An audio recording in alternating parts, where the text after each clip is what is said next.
Today's episode is brought to you by Outdoor Voices. For 20% off your first order of $100 or more, visit outdoorvoices.com/braincandy and enter Brain Candy.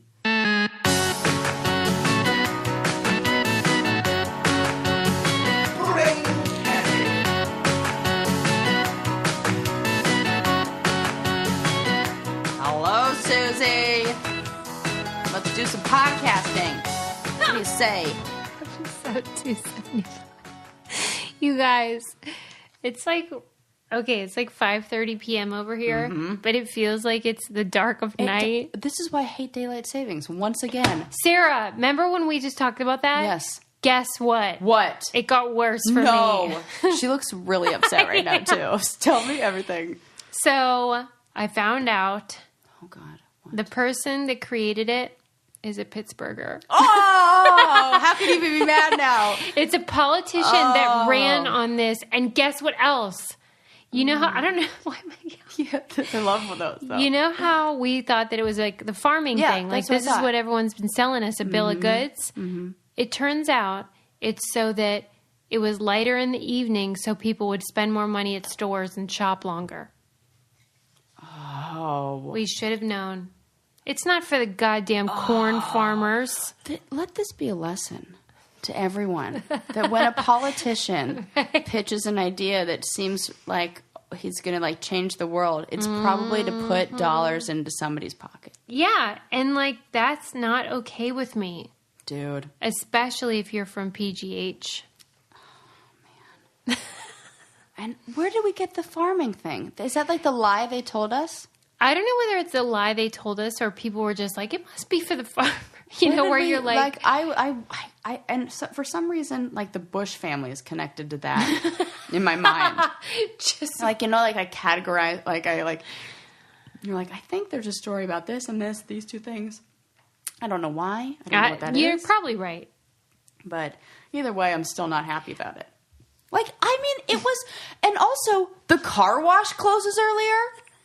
They're open from dawn till dusk. Who has hours like that? The car wash. I just told you. Who, though? I don't know how more specific I could be. Just one? No, or? every one. Oh. They have different summer. It's like, we're open rain or shine, or not rain or shine. We're open. Shine. Period. This is like an actual thing, I swear. Because like I went... And they were closed. I went somewhere drove by one, and I'm like, oh, this is weird. It's 5:30 and they're closed. That's terrible because Dawn is now at 6. Just ask my kid. Oh, my God. Who is like, good morning. No, it really feels like I'm going to bed when the sun is coming up. Oh, my God. Like, I'm having insomnia lately where I can't go to bed, and it's like 4:30, and I'm like, oh, it's trying to turn light. I gotta sleep. What? I'm for real. I went to bed at 4:15, 4:30 last night, and I was up at 7:30 this morning. And I cannot help it. I can't. It's the past 3 days I've been doing that. Wow. Yeah. Have you asked your doctor what's right for you? Like, I don't know. Right. Sleeping like one pills of those or commercials. what? Like, You're just not into that? No, I got to figure out there's got to be something that like my doctor's the worst. About, or well, for sure. You know, aren't we like, all? Think something going on. I hate when they give you tips though. They're like, go ahead, because I know them all. First of all, turn off all screens. Oh, okay. Okay.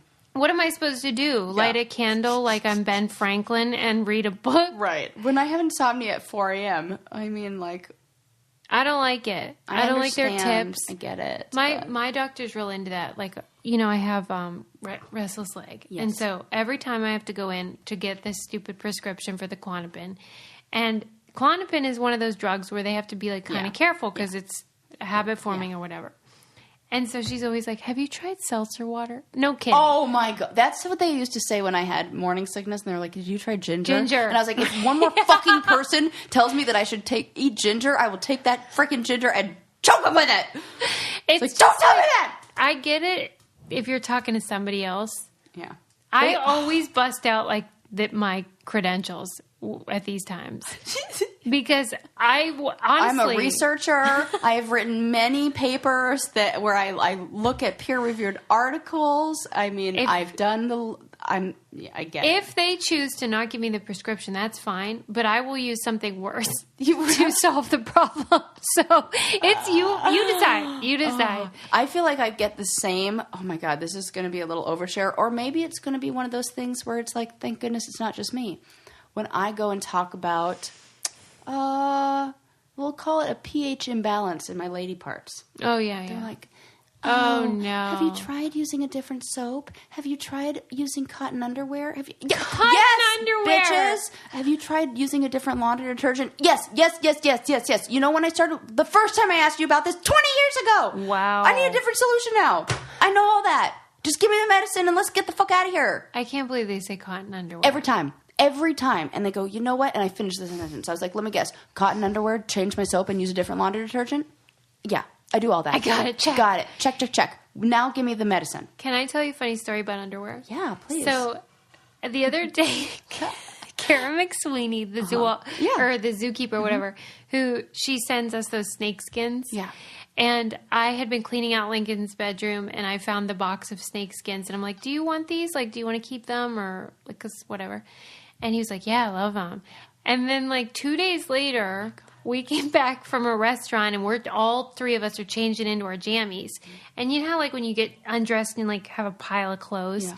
Well, I had a pair of like nude lace panties on the floor, and Lincoln goes, "Is that snake's?"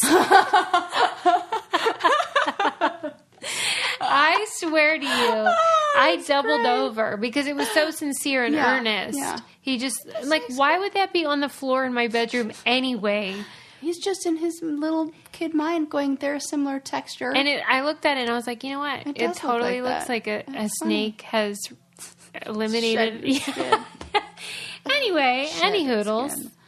I feel like there was something that reminded, I know that there was something that reminded me too of a funny underwear story. I was at, my friend invited me to a yoga class, and so I went with her, and I didn't know I should have done a better job looking that it was one of those hot yoga classes, and it was great. I loved it. It was fantastic. I hate hot yoga.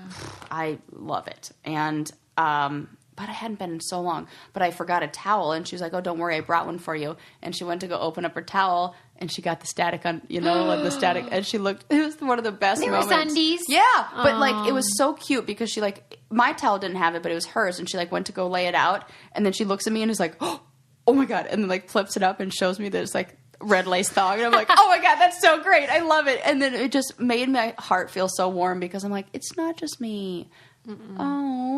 That happens to everybody, and it like that's like, I love those moments where they're like funny, light, embarrassing moments. Well, and you're so fun to have them with because you never make anyone feel weird. Oh, it's not weird because I'm like, oh, thank goodness, let's call attention to all these weird things, and you know, I guess because like I am a walking Murphy's Law where like whatever can go wrong will go wrong. It's really nice when like I get to like share that with somebody else, I guess. I should say though that if you're going to be like doing hot yoga or doing any kind of workout, I know what you're going to say, and I wore that exact outfit there, and I got tons of compliments on it where they were like, "This whole look is amazing." They loved it. Remember, I told you last time that I was getting the matching set of the light colored with my new tan shoes, of like white and white crop top. I wore that there, so oh my God, this is the most appropriate thing. Tell the people where I got it, Suze. Outdoor Voices? Yes! Okay! You'd hit the nail on the head. It's clothing that's made to sweat in. But you don't have to go to hot yoga like a weirdo. No, don't have to do it. You could just go for a walk with your family outside or take your dog out or, you know, go for a bike ride. That's what they're all about is just sort of like, you don't have to go harder, stronger, faster. You can just go. Do something. Yeah. Do something, anything. The first time I wore it was on the airplane. So that's smart. I was like, I'm looking cute everywhere. Oh, that's good. Yeah. Okay. And they have fabrics that are designed for performance and having fun with your family. And with the fabric that they make, it's like textured compression stuff that if you're going for a hike or a jog, it's perfect for that. Or if you just want to be cozy. Mm-hmm. You know what I mean? And Sarah loves that they're called Outdoor Voices. I do. I think it's so great. Because everybody told me to use my indoor voice all the time. Yeah, and she's over just like, it. Whatever, Outdoor Voices. Here's the deal. For 20% off your first order of $100 or more, visit outdoorvoices.com/braincandy and use promo code braincandy. That's 20% off your first order of $100 or more. Visit outdoorvoices.com/braincandy. They have men and women stuff. And I didn't even know that. Yeah, they have stuff for everybody. And they just want people to live happier, healthier lives. It's not like, go harder. Right. Which I like. Not that part. Oh, I was going to say, no, what? I like to go less. Right. Just like, just but I'm all go. about like going out and keeping active. Yeah, I love that. Any hoodles. Any hoodles. Do you want to hear about siblings? Sure. Or not really? You tell me about that, then I'm going to tell you about you future go first. siblings You go in first. space. You go first. No. All right. Well, anyway, it was this article in The Atlantic about the importance of siblings, and how I think a lot of times we put an emphasis on parents. Siblings that matter. Oh. And the reason is because they're your longest relationship. They are. Most, if everything goes as planned. Your parent's going to die. True. Before your sibling, likely. And it was talking about how the structure of families, 82% of people live with a sibling. That's fewer than live with their dad. 82%? Oh, wait. In their growing lifetime. up. Yeah, okay, got or it. whatever. I thought you meant currently. Yeah, okay, but that's fewer than live with their dad. You know what I mean? More than live with their dad? Sorry. Yeah, more people live with their siblings than they do live with their dad. Yeah. Yeah. Oh, my God, that's and totally true. I had never thought about that. I'm one of those people. I lived with my brothers longer than I ever lived with my dad.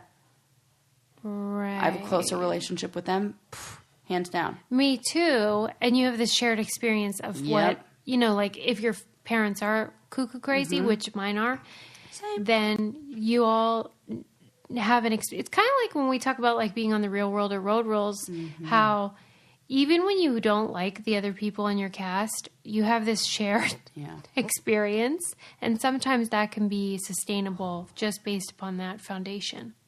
And I think even like when you say, maybe you don't like them, but you have this shared experience, I really want to put it out there to people, especially who are in their late 20s or even like the 20s, like transitioning into the 30s, that regardless of the relationship that you had with your siblings as children, you can have a wonderful relationship with them as adults. And I think some people they think because they didn't have a relationship with them, it's hard. Like there's a transition, there's something that changes, especially with anything. If you were the youngest child and then you had like a parentified older sibling, or it was the reverse where you were the oldest child and you felt like you had to like kind of care for those siblings or whatever. So the nature of the relationship changes as you become adults and more like equals and peers.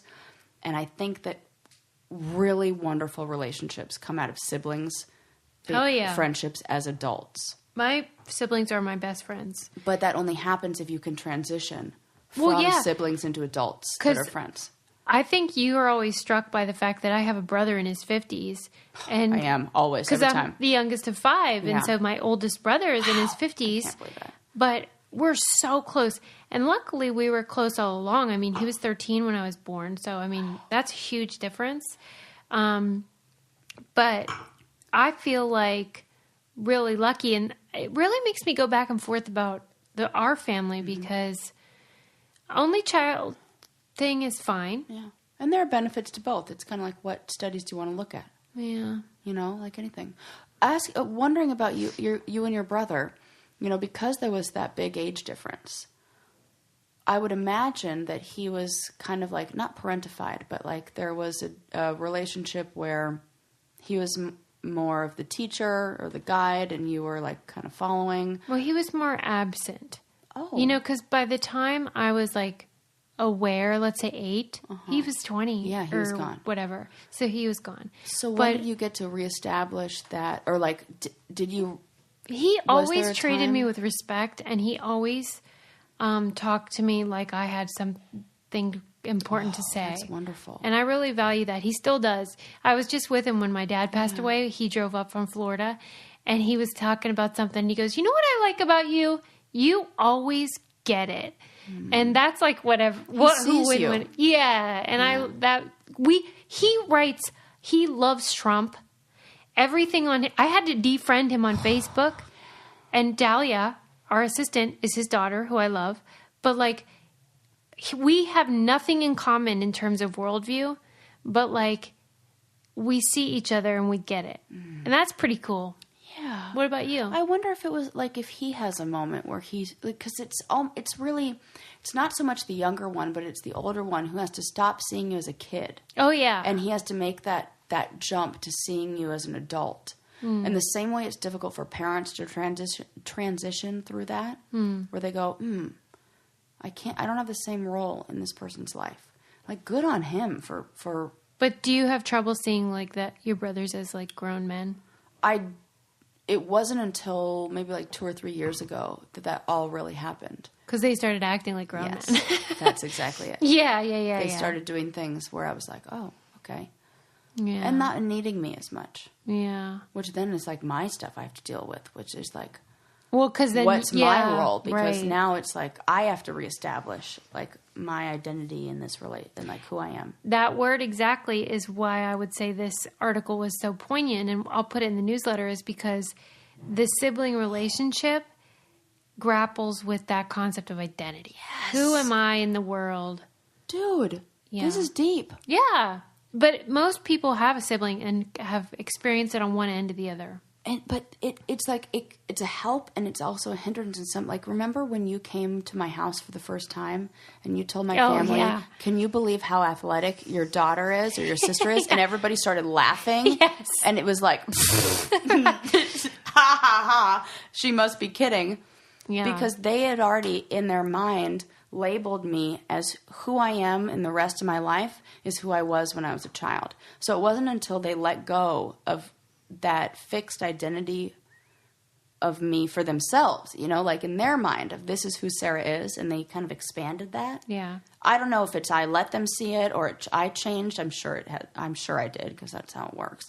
And like I stopped treating them like I was their parent, or I stopped, like parenting them. Yeah. That it changed things. But there was that moment. And my brother also had a moment where he told me that I would be a really good wife someday because I kind of have that ugly duckling syndrome thing going on. For sure.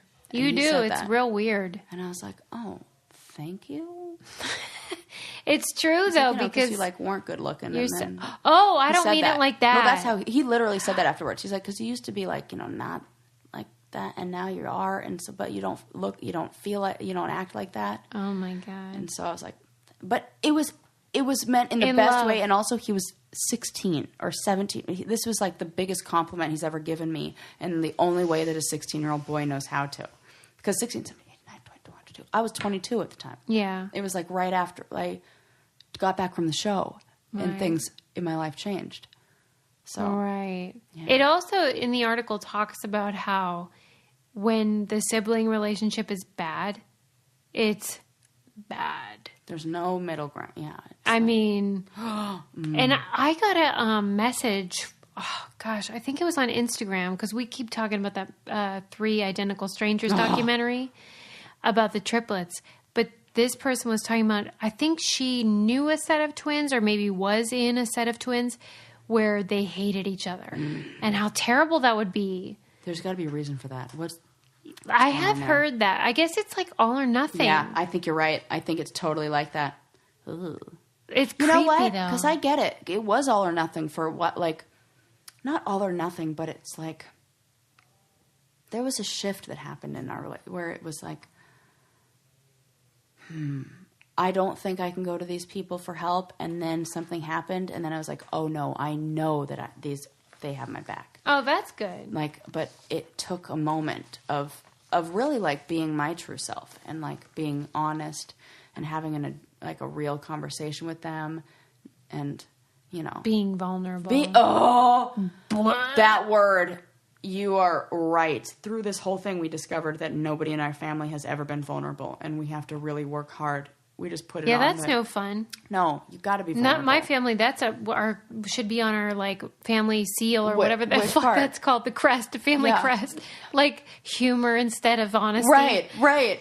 Just self-preservation at all costs. Who does have your back, though, is the people at Ring. They do. They really do. My God. Have you seen these, like the doorbells that are video, the smart video? So it goes to your phone and it protects millions of people because you see who the heck's ringing your dang doorbell. Now, see, this is the joke. You say they have your back, and I should have said door and their front door. That's it. That's what I should have said. Dang, next time. Ring's mission is to make neighborhoods safer, and I think they already are. You see these videos all the time, like fighting crime. Like, they're the superheroes. Get it to protect your house or to go viral. Either one. Your choice. There are a lot of viral videos thanks to Ring, but they're also keeping people safe, which is super cool. If there's a package delivery or a surprise video, you'll get an alert.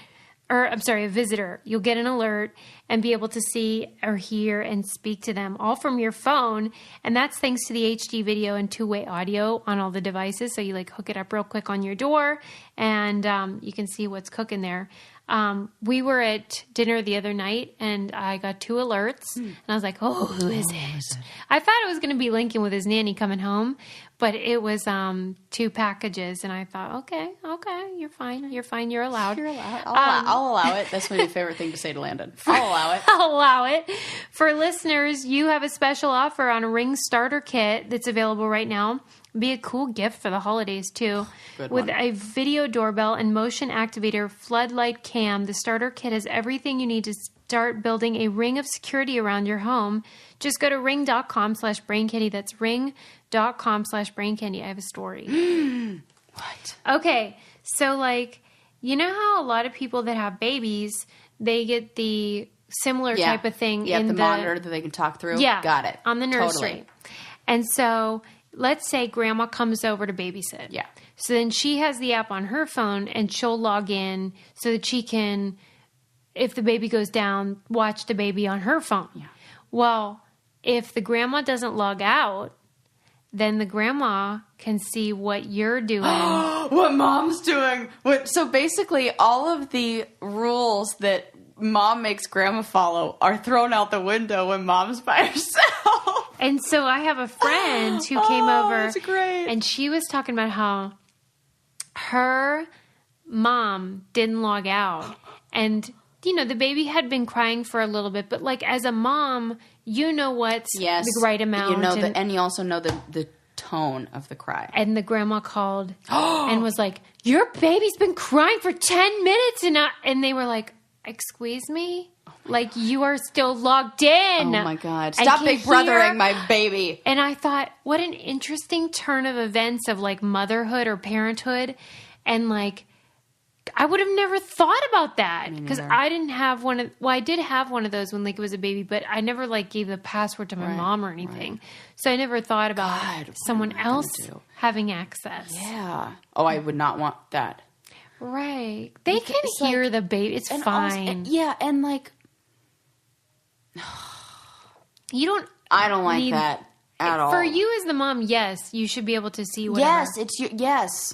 But like the babysitter or the mother-in-law? Or no, they don't get to see that. Can you imagine? No. And they're like tuning in every evening to see what you do at bedtime. Would you die? That would be awful. I mean, I'd like to such think an it was invasion. good, but I like that I would do it. But here's the thing is, like, every mother get to that point. It's like motherhood. I understand this just from stories I've heard from trying to be compassionate and empathetic to my friends' situations. I only know that my position on this will just it'll grow stronger, this feeling of knowing that they're doing their best. And sometimes you're fucking exhausted. Well, and the baby can cry. It's fine. And there's so much at work here, and there's a reason why memory doesn't really come on board till you're about 6, because biology is designed for, like, mothers to be frustrated, and, like, something happens, you know, whatevs. They're very resilient as long as you're, like, tending to their basic needs. I remember when you were pregnant, and, like, you were being very careful. No, I was nuts. We can go ahead and say it. You were being careful, but you were like, but then you'd remind yourself and you go, There are crack babies. I forget what you would say. I said there are crack babies. Just remember, crack babies happen. Well, because that's like, it's not funny. No, but I know. it's a way to say like, don't be so hard on yourself. Yes. Is what you were and doing. I think I told you one time, or I don't know if I told you or another friend, somebody who told me that they're worried that they're not being a good mom. And I said, you know how I know you're a good mom? Oh, yeah. Because you you're worried did tell you're me not being a good mom. Yeah, yeah. You know what bad moms never do? Worry that they're not doing a good job. That's so weird, too. So as long as you're worried, you're fucking good. Like on Intervention, they always say they're good moms. Yeah, and I'm like, see, that must there be you go. nice. That's the thing. To That's think it. That. The same way, like, and that's what when I went in there for a DNC, and after I had the miscarriage, and I was like feeling so bad, and like thinking, oh my God, maybe there's something I could have done. Maybe this was that one time I did whatever. He was like, I got 2 clients that are 6 months pregnant and they're still using heroin. So you're fucking fine. I can't believe this. They did. They're like, I'm not like, they really, he That's said, so he was like, sad. listen, people, whatever, but let me just tell you, this is not you. This is just a roll of the dice. And this That's is, nice. it sticks or it doesn't stick. But, you know, the one time you used cleaning solution that was Sarah's not like, all I natural, used, I was thinking it was nail Windex, polish. so. I was like, oh my God, it's probably the formaldehyde in my nail polish. I didn't wear, my brain went everywhere. Yeah. I called the hotline, not hotline, but like the midwife that I was working with gave me a 24-hour number. And Sigmund had this allergic reaction where he was having like allergies where he would get itchy between his paws. So they gave me this powder that like numbs that area. And so I used the powder and then I used it and I thought I washed my hands off. But afterwards I went to bite my nails or something and my tongue became numb. It was like poison. Yeah. And it was numbing, whatever numbed his paw had the same effect on my tongue. So then I look it up and I said, and it causes severe birth defects in dogs. Like if dogs pregnant, you take it. So I was like, holy fuck, I just exposed my baby to toxins. I had to call the line. I had to wait for them to call me back. It was the vet probably should have. Well, did the vet not know you were pregnant? No, they didn't. And it was like we got the medication before. We keep it in the house for. I didn't know. Then I read it's like, and this should always be used with gloves. Nobody told me this. It doesn't say that on the instructions. It doesn't say avoid if you're pregnant. But I fucking freaked out, and they were like, "You're fine." They basically was like. They were like, it's not. They should just have it on a recording. But somehow I knew because that was 4 days later was when I went in to have my first ultrasound. And you don't think that was it, right? No, that wasn't it because the baby was at 8 weeks and this was at 13 weeks. I don't know how else to say that. Whatever. The heartbeat stopped. What do you want me to say? It's matter of fact. So a long time passed. You're a member of my family. What do you want me to say? Oh, that's funny, Suze. I get you. But yeah, so I knew it wasn't that, but there was something almost deep down in my subconscious that knew that there was no longer life inside of me. Oh my God. And so I was Sarah. like, it must be this, it must be this, it must be this, it must be this, Anyway. This is terrible, so I'm going to totally change the subject. Do, please. To say, did you know that witches used to be accused of making penises disappear? Into their own vaginas or what? Well, that would have been better. They were accused, and I cannot figure this out. What? Is this just a bunch of small penis dudes out there who have that who are she did it. It must be her. No, they were cut off. Well, he probably deserved it. But how would they? You're not accused of that. You either did it like Lorena Bobbitt, or you didn't. Or you didn't. But it said in the article they were accused of this, and they would keep them and as pets and feed them oats. Through where? Where? You know where. But I don't really. Susie, remember when you told me the story of the chicken who had his head cut off that lived 6 months afterwards? You told me they fed it through the little opening with an eyedropper. I picture something very similar. It is that they just drop into the little hole. But I don't get how. And also oats? Were they just this is healthy? The funny thing is I wrote this down a long time ago and then I re-encountered it in my phone and I thought I should look more into that for more detail and then I'm like, nah. No. But that's what they did.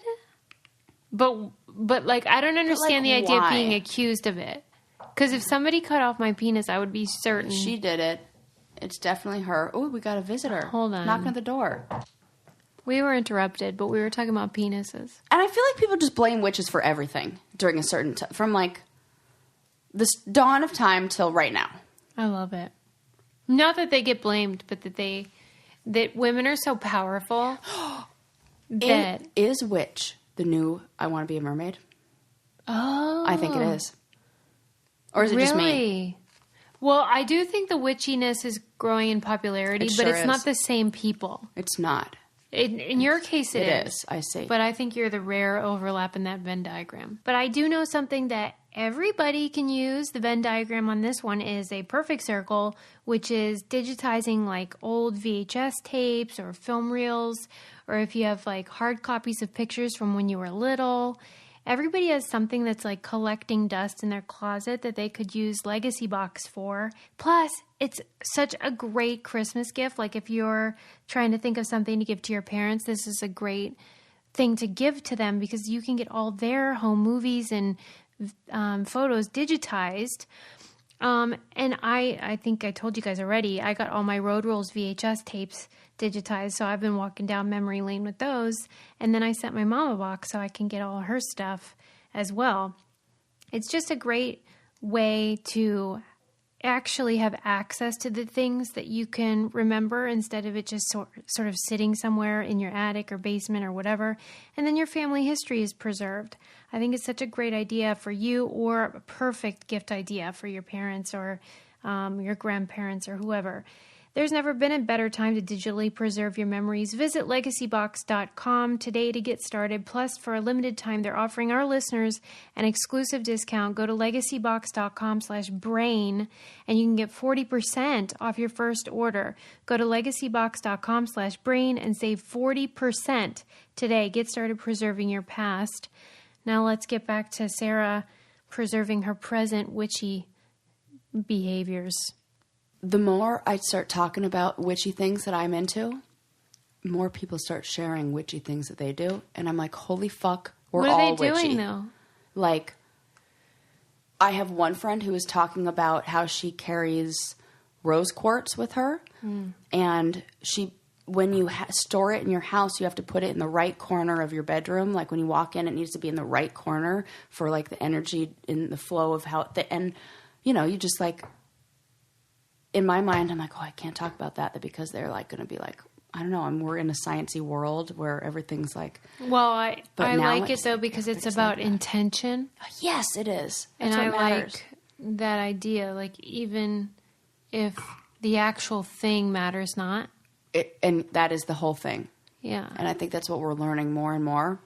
And I think these little things that people do, you know, like I was really nervous to share with everybody that I used like my black tourmaline stone when I keep it in my pocket when I have a client that's still going through heavy stuff because it like absorbs the negative energy.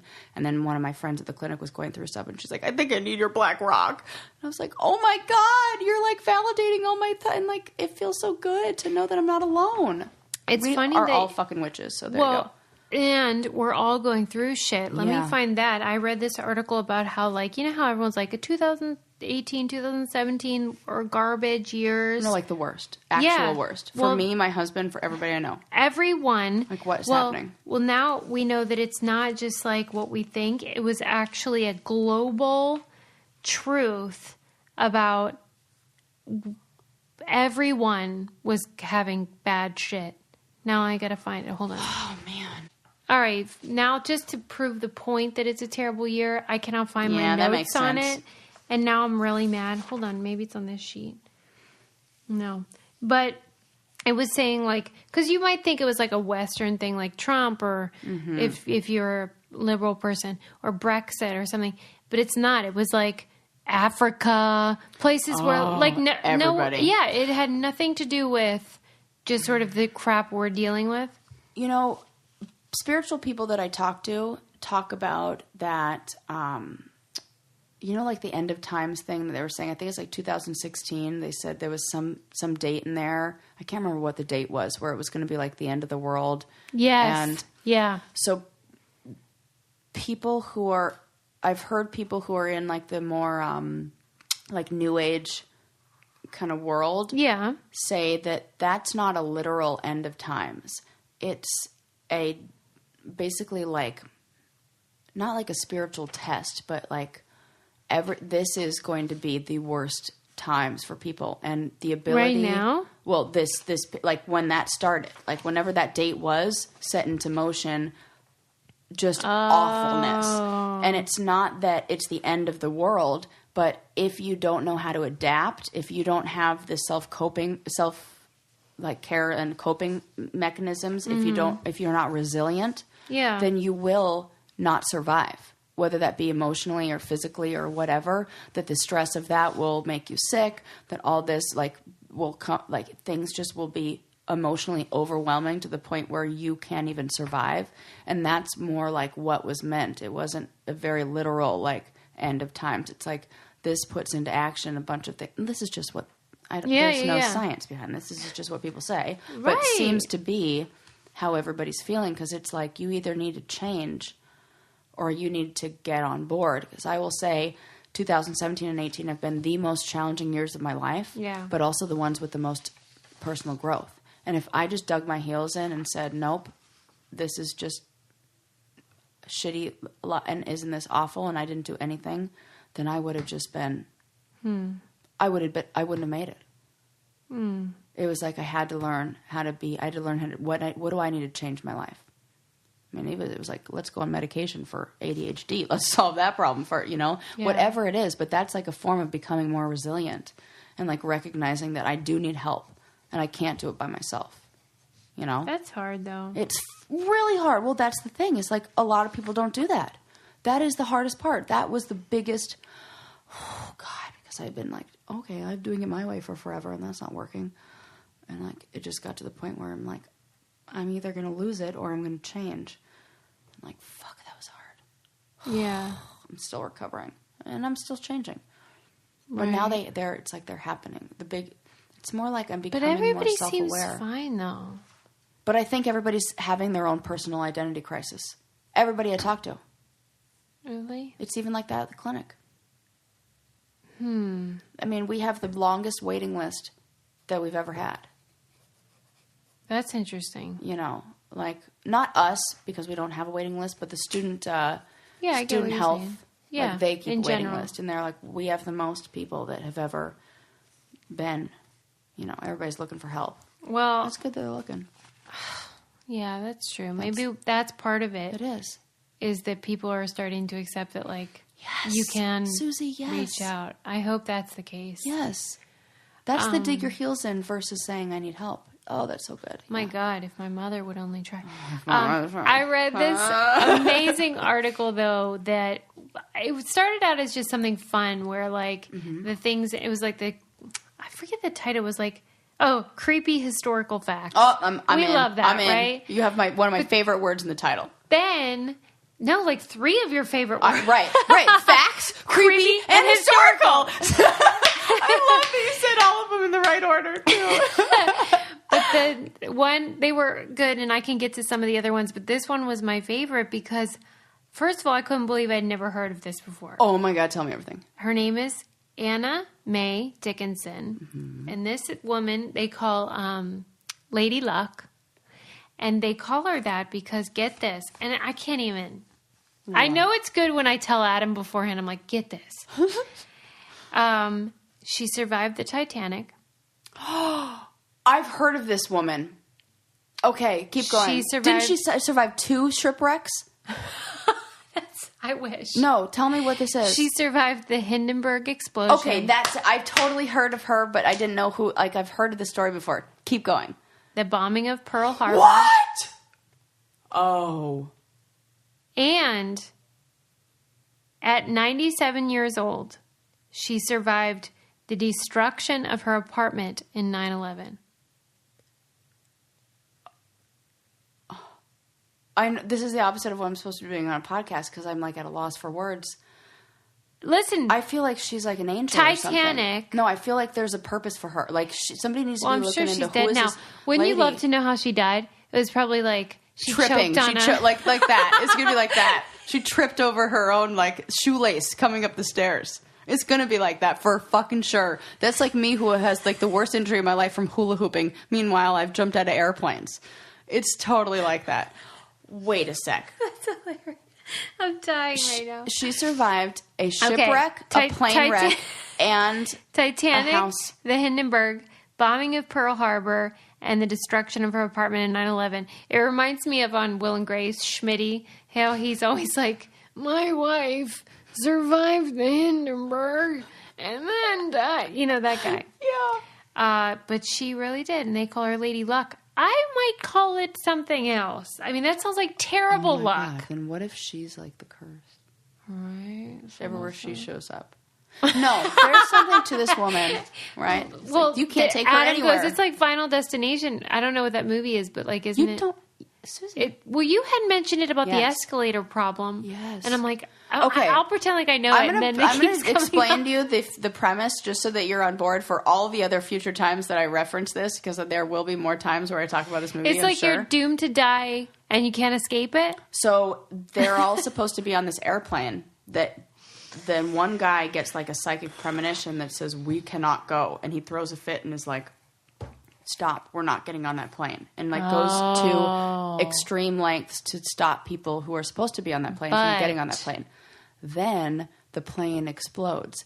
And what happens is... But they were meant to be on it. They were meant to be on it, but they weren't on it. So based on their positioning in the airplane, like when the plane exploded, it started in the front and then it killed people as it moved back. Yeah. So people died in the order in which they were supposed to die based on the, blah, blah, blah. Based on a true story, I'm sure. Not at all. But what is a true story is that woman survived a lot of crazy shit. Oh my God. I feel like it's made up. Of that. No, because I absolutely have heard like this woman who survived, and I just didn't know the details of it. But some of the things in the article, though, aside from that, were interesting. They talked about how during the Dust Bowl in like the 1930s, people would use flour sacks as like clothing.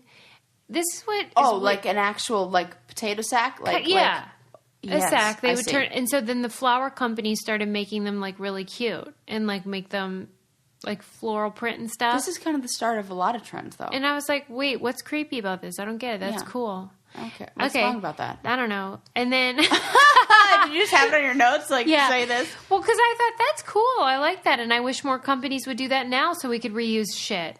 Like, make it cute, and then we'll reuse it. I think they do...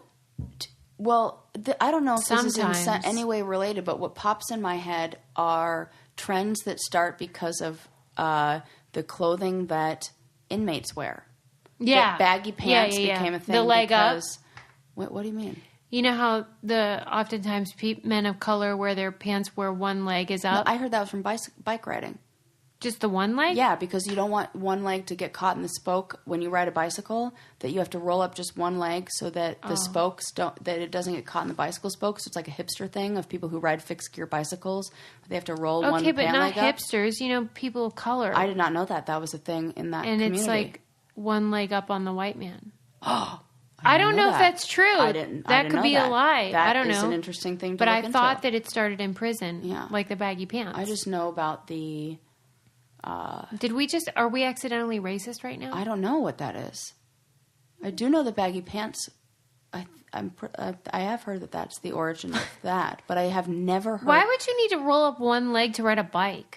Because have you ridden a bike with baggy pants? I have, and I guarantee you... Yeah, but I need to roll them both up. No, because the spoke, the chain of the bike is only on one side. Okay, gotcha. It's only has an opening on one side. Well, it depends on how wide your pants are, Sarah. I wear some wide leg pants. That is true. If anybody rocks some wide leg pants, I don't see the problem. She does, ladies and gentlemen. Oh my God! Oh my Marsha God. Brady over here. Wait. The other thing, do you want to say something? Well, I mean, I just have so many wonderful stories I want to share, but not if you have more about this story.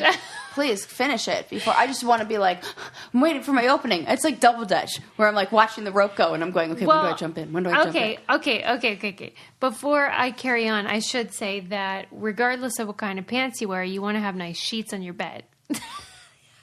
Why don't you change from your comfortable baggy pants to comfortable sheets? Into your comfortable jammy pants and get in your comfy sheets.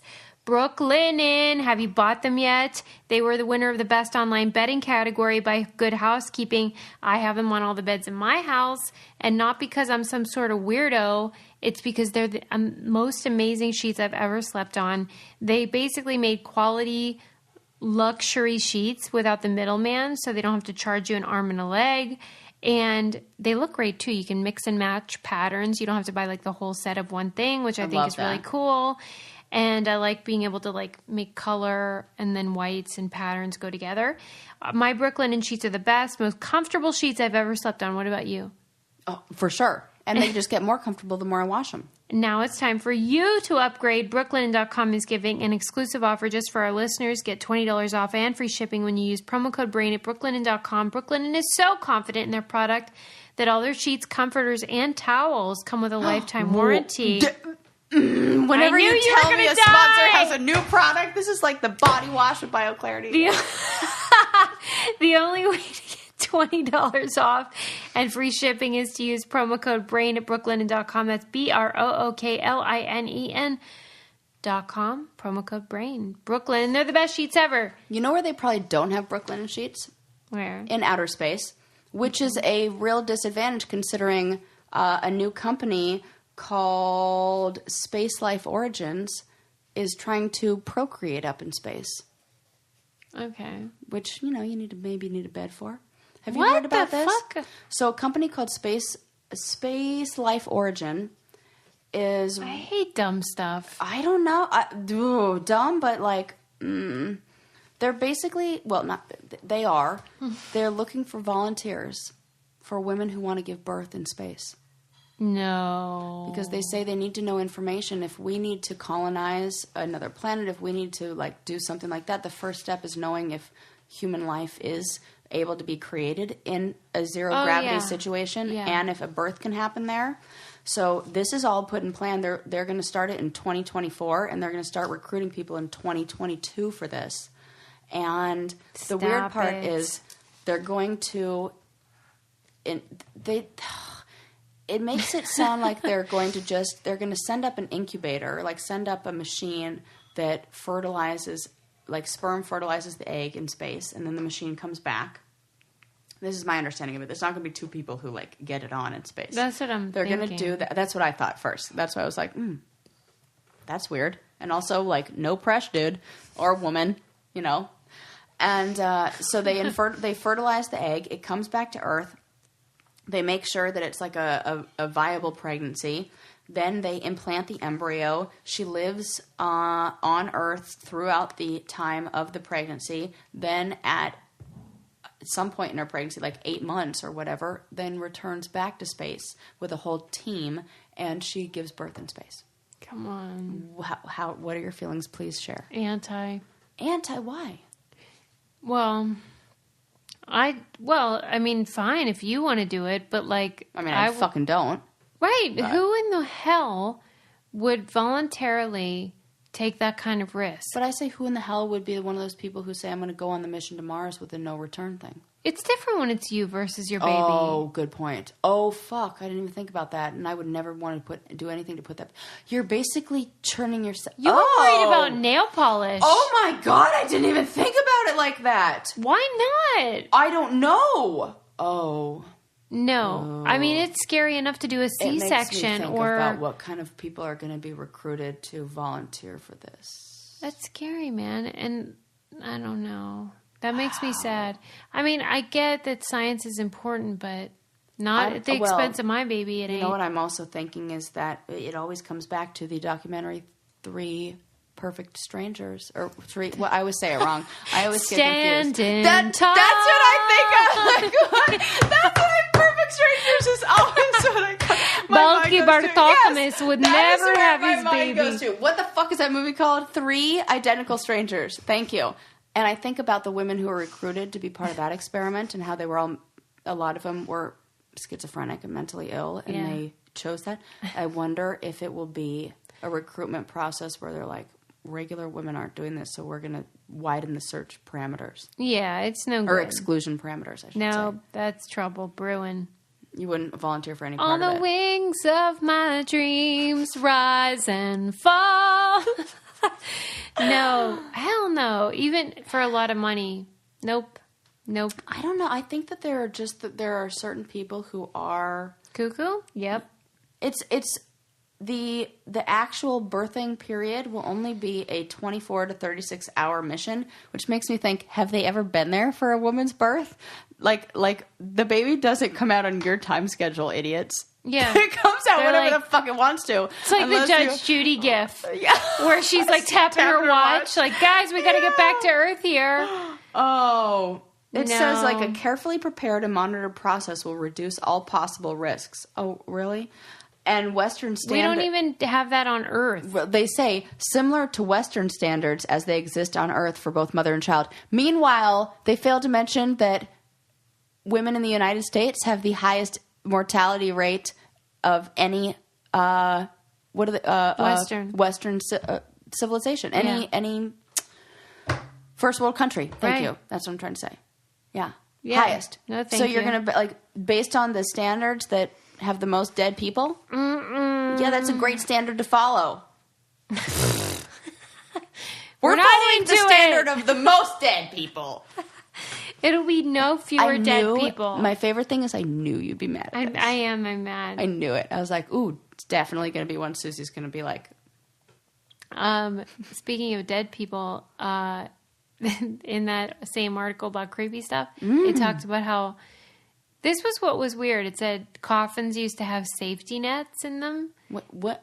That's what I need an explanation right. of safety net. There was none, and then it said like it Why did had they do that? It had an apparatus that you could alert someone on land. Well, that's a bell, not a safety net. What the hell? Are they using safety net as like Oh. the term, like a safety net, like a security, like Maybe, but they didn't say. That's bad writing. It was. I'm gonna tisk But tisk. I just want that. If I'm not cremated, do that with the I'll bell. give you the safety net bell. Yeah. Oh, I'm gonna make sure you have that. And then have somebody like sit watch for like a I week. will personally sit and watch. I will actually, if in the in our last days, which I assume are going to be spent together in a nursing home, like I've already like set it up in my mind where like we're going to be playing Scrabble well into our 90s, Yeah. and maybe hundreds. And if you go before me, I will I'm definitely going guarantee before you. that I will sit by your tombstone for at least long enough to know that you're definitely cold and you're definitely dead. I will just be waiting for knocking just in case. We've heard enough stories. I'll mourn. There'll be fresh flowers. No whistling. No whistling. That might wake me up though from whatever. There will be coma, whistling. Where I'm like, what the fuck? There'll be tons of whistling. Oh, that's all so right. funny. If you're going to ship something though. You love how I have no segue on that. You should use stamps.com. This is convenient, just like the bell on the coffin that I'm going to be in when when I'm dead. We love the small things. Yes. Stamps.com lets you print postage from your home or desk. And so you print it, and then you put it on your package, and you put your package out, and your mail carrier picks it up. You don't have to go anywhere. You don't have to do anything. It's super easy. It's super convenient and reliable and efficient. I've absolutely never had a problem with it one time. It is so awesome. Also used to send me to drop off. Yeah. And you haven't asked me in about 4 years to do that. Maybe Nope. 3. Just throw it in the mailbox and they come get it. They send you a digital scale, so you get the exact postage. You're not going to overpay, and you get better rates on postage as well. So now you know why we use Stamps.com, because it's awesome. And right now you too can enjoy the Stamps.com service with a special offer that includes a 4-week trial plus postage and a digital scale without long-term commitments. Go to Stamps.com, click on the microphone at the top of the homepage, and type in Brain Candy. That's Stamps.com, and enter Brain Candy. And it is, as an aside, the perfect time to do it because the holidays, how much stuff do you ship? So much. And so just try it, Oh the my God. 4-week trial. You're going to save so much. and you're going to get the scale and everything. Yeah. One funny thing from that article, though, was about how the Pope thought that cats were like from the devil or whatever. You know how they go through those phases. Yeah, it's so and ridiculous. so they like decided cats were evil and stuff, and so everyone was killing cats, and then they think that's what caused the bubonic plague. Because my God, it changed the ratio. Oh, because there were too many rats. Yep. The rats were they the got ones. rid of it changed the food chain. Right. Great job, Catholic Church, Pope. God, another way witches would have saved God, us. literally. Right? I didn't even think about that. I sent a real funny message to my friend on Halloween who likes cats and also witchy stuff. Yeah. Shout out to friend, you know who you are listening right now. She does. Shout out to friend, you know who you are. You know, I'm trying to keep the names, whatever.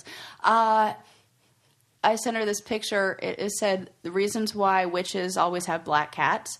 And it was a white cat sitting on a pile of witches' clothes that are all black. And you know how white hair gets all over black clothes? It's like, that's why they have black cats, because they always wear black clothes. That is really actually good. That's what I said. And she was like, oh my God, that's hilarious. I'm like thinking maybe that's true. Me too. Well, I wouldn't get a white cat if I only wore all black. That's just stupid. Dumb. Why do witches wear black, though? Good question. Because it's nighttime. Feels like... I think there's something more to it. It's got to be like how the same way... This is just my theory. Sure. Sarah's got a theory. Yeah. Wait, hold on. You know. This just in. Sarah doesn't really know, but she's going to definitely speak like she does. With authority. So you know how I talked about how black stones draw energy? Yes. And we know that black is an absorber, charcoal. Or even if you wear black clothes when it's hot outside, it absorbs the energy of sun. Maybe there's something about wanting to absorb energy to then be able to be a beacon of that energy. So you wear black that absorbs it, because also during a lot of witchy ceremonies that are more they wear all white. So it's like a purification. It's like a release of stuff. So I think there's wear black to absorb, and then wear white to reflect. Yeah. Mm-hmm. There's something there with that. Okay, that might be it. That makes sense. Again, just theory. Right. And also the nighttime, hiding thing. Yeah. Oh. You know what I mean? Because don't they do a lot of their... stuff at nighttime. Stuff. Yeah. I don't know. Did you ever watch Room on the Broom? No, but that's an adorable name. Room on the Broom. Is that cute or what? The Gruffalo? No. I don't even know what words you're saying to me. I love all of them, though. British you showed me. Movies. You did. You showed me when Lincoln was a baby. And you used to play, and it was the witch, and then she has the cat on the broom, and the frog on the broom, and then everybody on the broom. Oh, it's so cute. We still watch it. I love Room on the Broom. It's so good. Hey, ask me if I know what Room on the Broom is. Do you know what Room is? Yes, it is so cute. I love it. It's really cool. And then the Gruffalo is the same illustrator and everything, and same type of style, and very soothing. Mm. And I don't know why I brought it up, but wait, what was the point? Because you were saying witchy stuff, and them wearing black and doing their stuff at nighttime and hiding. And oh, damn, I don't remember. But I do recommend, if someone... because it's on Netflix, you can watch it. It's so cute. I love that. I love all those little kid. Do you remember the movie? It was it was a book that then was a movie or video that had no words. It was all just sound, and it's called The Snowman. Oh yeah, and it's sad. Yeah, I love that. You've seen it? Yes. I've seen it. I owned it. We watched it every Christmas. Why was there no words? And I recently, I don't know if it's this, I put it in my, I was making a list of baby books that I want to get, things I want to buy that were my childhood memories that I want to rebuy to have in my house. And I've already purchased a few of them. And this was one of them, of the Snowman. And I think you can watch it on Amazon too. But I loved it. It wasn't, you didn't feel traumatized? No. It's because of your witchy origins. It didn't seem like that. It's a cartoon. I know, but it's wordless and also sad. It is sad. The Velveteen Rabbit movie is like that, too. That's what I hear. Oh, God. It's a classic. This is what I loved as a child. Why did I want... You're so weird. Oscar the Grouch, Eeyore. We've already talked about this. The snowman. Susie is your friend. All of that. Please give me everything that I love that. What's going on here? Oh my God. I bought this pack a while ago, and these are these wonderful cards. Susie, for all of you who are on the radio and not in person with us, is pointing to this card pack that I have that says Know Yourself, Cards for Self-Exploration. And I bought this pack after doing this with some girlfriends of mine. It's from a company called The School of Life. They're not a sponsor, but I just love them.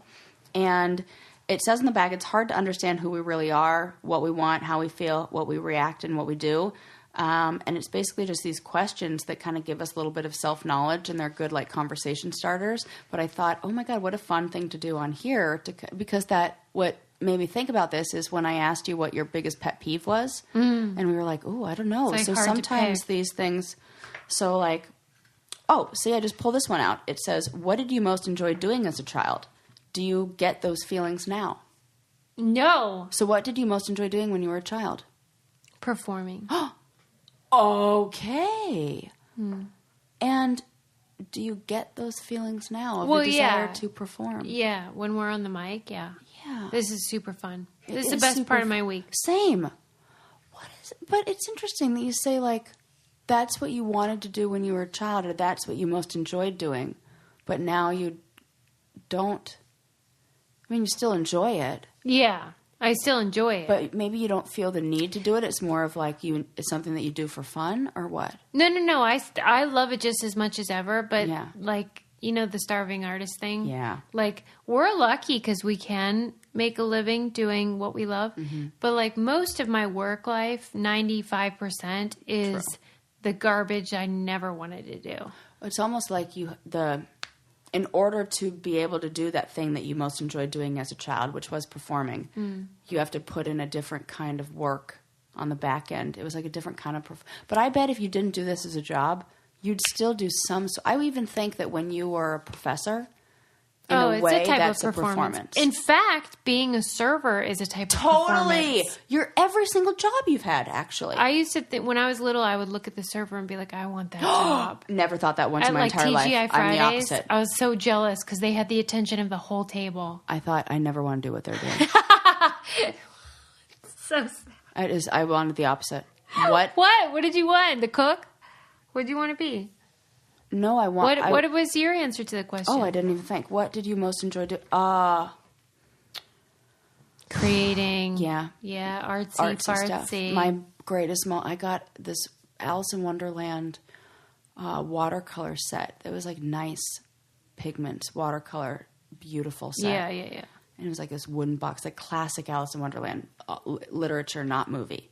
And I... listened to the movie Get Shorty came out the same year, and my dad had the soundtrack. I'd never seen the movie, but the soundtrack to Get Shorty is my favorite CD of all time. It is so good, and I think I was probably 11 when it came out. It's all jazz. It's a lot of it's instrumental. It's like weird abstract bands, and I listened to that music and I painted that whole year, and it was the best year of my life. I don't even know. It was like my outlet. And do you now get those feelings? Oh, yes, but I don't do it as much. I don't recognize that there was more time for play. It felt like if I'm not doing something that contributes to your bank account. Yes, then it's like, what's the point? When really we should be doing more of that. I don't know if we should. I don't know. I think it's self-care.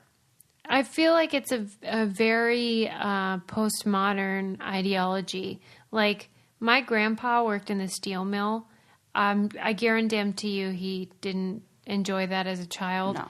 And, like, did his job and was grateful for, like, an apple. Like, not that it should be like that either, but it's a very, like, you should have passion and follow your passion. It's Maslow's hierarchy of needs. Totally. You have to first make sure all those needs are met. Then you get to do that fun stuff. Yeah. And it's kind of a privilege thing. Yes, and that's why I kind of push back against it, because I'm like, okay. But I think it's important for people, even in a situation where you don't have that free time, to pay attention to the things that you do with your free time, or the things that you do with, like, is it a hedonistic need or like an escapism thing, or is it something that is contributing to your wellness? Yes. Yeah. That's it. Yeah, I get that. Yeah. Well, this is another book that I read recently that I want to go into a deep dive on another episode, but it was about the origin of the Myers-Briggs personality test. Yeah. And those two ladies, holy mother and daughter. It is fascinating. Because we put a lot of, from what I've heard, we put a lot of emphasis on that, and there's really not, it's a little, the history is kind of, when you unpack it, kind of like the DSM, where you're like, who really put this shit together? And we're putting a lot of eggs in one basket, so to speak. But it reminds me of, not that asking these questions is akin to that, but it's a similar feeling of like, this feels indulgent. Like, who cares what I loved as a kid? But like, it's a self-denial thing. Everybody has to work through their shit. Or I'm like, I shouldn't even be indulging in that. But that's even something to unpack. Like the back of this card, one of the nice things about the set is that it'll ask the question and it'll give some sort of like scientific, I don't know. It has some explanation on the back. Some are more in depth than others. That kind of like validate feelings and things like that. And this one says, a good career should be anchored around adult versions of the best childhood hobbies and sensations. Yeah. And that's true. Ideally. You put yourself in a career where the best part of your week or whatever is getting to do that thing that you loved as a child.